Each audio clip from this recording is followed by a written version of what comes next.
அதிகாலையிலும் அந்தி மாலையிலும் உண்ட ஞாபகமே. அம்மம்மா முதல் பார்வையிலே சொன்ன வார்த்தையெல்லாம் ஒரு காவியமே. சின்ன சின்ன ஊடல்களும் சின்ன சின்ன மோதல்களும் மின்னல் போல வந்து வந்து போகும். மோதல் வந்து ஊடல் வந்து முட்டிக்கொண்ட போதும் இங்கு காதல் மட்டும் காயமின்றி வாழும். இது மாதங்கள் நாட்கள் செல்ல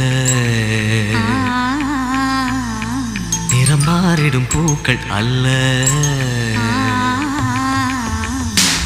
மீனம்மா அதிகாலையிலும் அந்தி மாலையிலும் உந்த ஞாபகமே.